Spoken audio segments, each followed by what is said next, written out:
And we'll go ahead and put the knuckle with the new ball joint back on the car. Okay guys, now it's time to go ahead and stick our knuckle with our new ball joint in it back in. So I'm just gonna go ahead and grab my knuckle. We're gonna reach on up in here and you'll go ahead and grab that castle nut for the upper ball joint. Go ahead and stick them in there and hold them with one hand while I start the castle nut with the other. There we go, I've got them started. So once I've got them started, I'm just gonna let them hang there for a second. And I'll get everything else situated. I'm gonna go ahead and get this axle sticking back in here like so.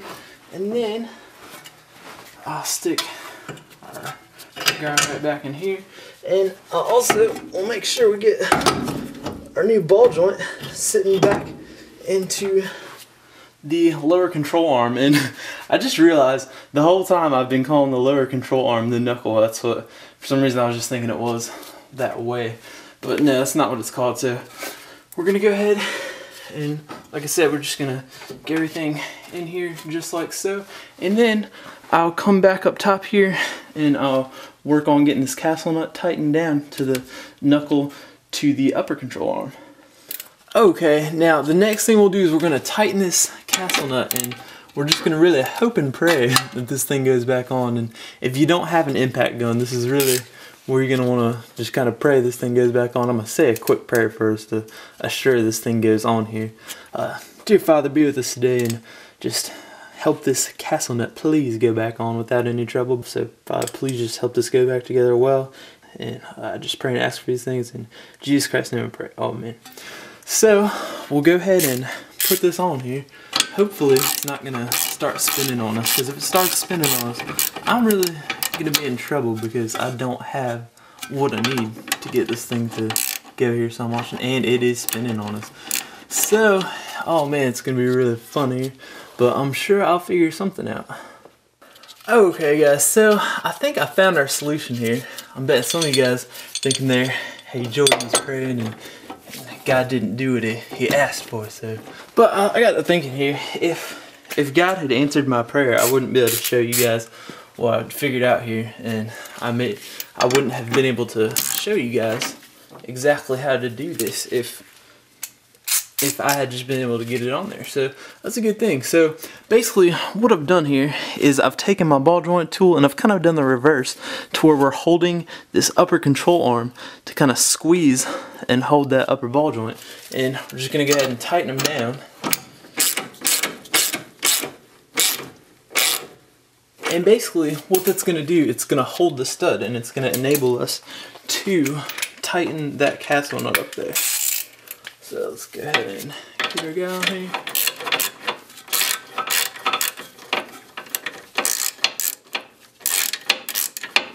Make sure it's not spinning. And yeah, we can see the studs kind of coming through here. And now it's seeming tough again, so I'm going to have to watch again and just make sure that the stud doesn't spin. And it's just staying still. That's a good thing so far.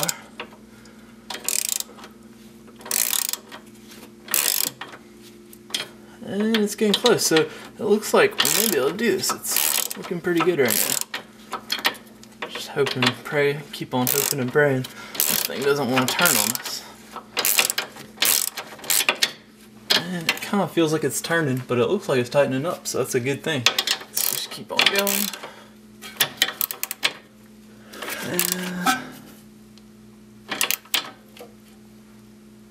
And once we about got it tightened up on there, you can kind of, if you just spin it real fast, it's not gonna spin the stud, just because it's gonna hang on there. It's gonna really bite down and it'll twist up on there. So we'll work on sending that cotter key right through there to hold that castle nut in.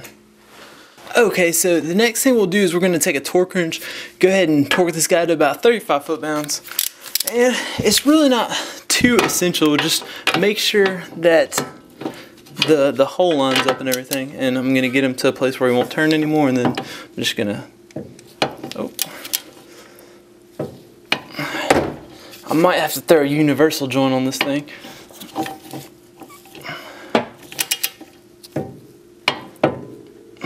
yeah, I'm gonna have to put something else on that. Alright, and here I am after I've realigned with that universal joint, and I'm just gonna go ahead and hold on to this guy and make sure that socket stays flush the whole time. And there we go. And I heard it click, so that's 35 foot-pounds. And now I'm just gonna look in here, and it looks like the castle nut just lined up for me, just about perfect there. So I'm making sure you guys can see what I'm talking about here. Let's see if I can't lift it up and. Okay guys, and that's just about right how you want it right there, to where you can see through the other side. You can see if I stick my finger behind there, you can see it moving. So once you got it right about like that, and 35 foot-pounds should send you right there, we're gonna go ahead and take one of our cotter keys or cotter pins. I got this little set right here from probably AutoZone or maybe another parts store. They'll sell you a whole kit right here, and it's just a good thing to have around in case you need a new one. In my case, mine was broken, so I'll just open this nice little set and pick out a new cotter pin so I can lock my castle nut in place. And basically, I'm not going to walk through the other two castle nuts because you're going to have the same type of thing where you tighten them up on there and you stick a cotter pin in there. So once we get all those castle nuts back on and the cotter pins back in, I'll show you the next step. Okay guys, and I realized before I set you free here, I want to show you me actually sticking a pin in there. So I'll go ahead and do that for you. I'm just going to stick this new little cotter pin in there and make sure it's the right size. You'll be able to figure it out. Now I'm going to grab my pair of dikes wherever they may be. I found my dikes here, so basically I'll just at first kind of use it like a hammer, just kind of beat down on them. Then I'll take one of the sides here and I'll just kind of get him out of the way, and then I'll put the other side. So you want them kind of going opposite sides there, like that. And I can't seem to get it how I want it, but that'll work good just like that. And also make sure not to hurt your studs if you're using a hammer or something like that on them. So for the next person, which will probably be you, when they take it apart, it'll be easier for them. So like I said, just go ahead and put those castle nuts on and I'll meet you there. So once you've got everything put back together as far as your tie rod ends and ball joints, and you got your cotter pins in, we're gonna go ahead and, my gloves all tore up here, that's okay though. I just want my fingertips to stay nice and clean so they're still doing their job. And we'll go ahead and put this axle nut back on and we'll torque him on as well. And that's the other thing guys, I'm not sure if you're familiar with the torque wrench, but basically for 20 bucks, everything's 20 bucks by the way at Harbor Freight, all the important tools. No, I'm just kidding. But for 20 bucks you can get a torque wrench like this, and this is the click style, and you're gonna need this if you're doing a project like this. And basically we've got numbers here and we've got foot-pounds, and what we'd want to do is we're gonna loosen up the thing down here and we're gonna twist, and we've got numbers here, we've got 0 to 10, and we're gonna line up with the number of foot-pounds, and we're gonna set it, let's say we want 55 foot-pounds, we got 50 there, so we're just gonna line it up with 50, and then when we want 55 we're gonna move it to 55. So again, just summing up here with the torque wrench. On the cylindrical part of the torque wrench, you have 0 to 9 actually. They're little lines on the cylindrical part. Now, well, I guess they're both cylindrical parts, but on the handle cylindrical part, you have those little lines. And on the tool part, on this other part here, on the right part, what I was talking about before, the hand cylindrical part is going to be the left part. But on the right part, you have from 150 foot-pounds down to like 20 foot-pounds. And so basically you'll just line these up to the foot-pound that you want. Now, I don't know at the moment what the torque spec is for this axle nut, but I'm going to find out here, and we'll need to torque this axle nut. But we're also, while we're here, we can do this when we set the car back down, but we're going to go ahead and put our rotor back on. And I'm going to grab my caliper with the brakes, and we're going to slip this guy back on as well. And this is probably going to be fun. We're going to set them right like this. Oh, and it looks like the brake pads did move, unfortunately, a little bit there. So let's try it again. there we go. I got them to work for me. So I'm just going to hold them right like that. And I'm going to stick my head back here. Oh, this is tough to do with a hat on. I'm just going to...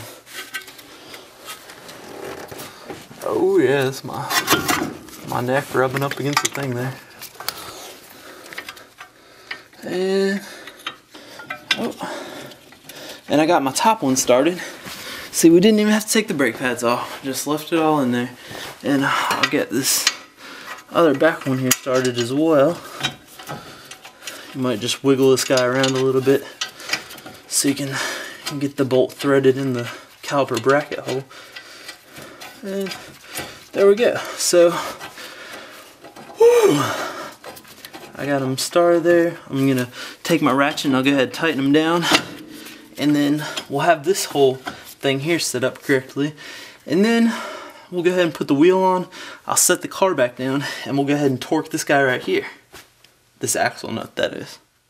Alright, so now I'm going to go ahead and grab my wheel. Make sure you got all the crud and all that kind of stuff down there that might be in your way. I'm going to go ahead and we'll just set them right up on here. Right like that.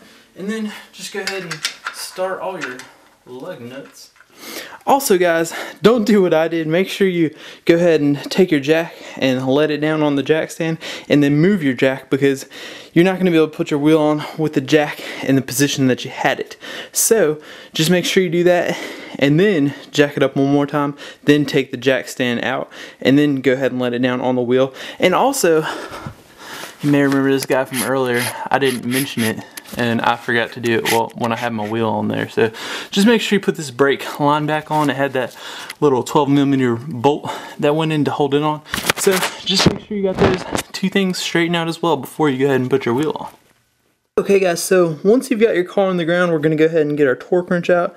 And I tried to get you a close-up shot here where we can see, I think it's the other side, where we can see I got 130, it says a 150, 140, and I'm over the 130 line, and I'm at 4, so 4 goes in that middle line, if you can see what I'm talking about. It's going to be 134 foot-pounds. So now, I'll go ahead and I'll torque this axle nut down to 134 foot-pounds. Also, you'll want to make sure you leave your center cap off before you put your wheel back on there as well. So, I'm just going to go ahead and get on here. It looks like it's going to be fun, because I don't have an extension on it. And that's 134 foot-pounds. You heard it click, and we'll look at it, and it just about lines up with where I had it knocked in there before. And there's that little mark where you take a chisel and hammer and put it into the end of the axle there, so it's just about lined up, but it could go a little bit more. So my torque wrench says that's 134. I don't want to go any further. So I'll listen to him. So I'll go ahead and you'll just take a flathead screwdriver and a hammer. I think my hammer's behind me. And you'll just kind of go ahead and knock them on in there to kind of close that axle nut in like it was when you took it off. Other than that, we'll take our center cap. Well, at least for me, you may or may not have one. And we'll go ahead and just kind of stick him in there. And there we go. So that pretty much concludes today's video. Other than that, you may want to depress the brake pedal when you get back in the car, since when we did take that brake pedal assembly off, we loosened up the piston, or we compressed back that caliper piston a little bit. And so just remember to depress the brake pedal a few times to make it nice and tight there for your brakes. So that's pretty much it. Thanks for watching guys, and I'll see you next time.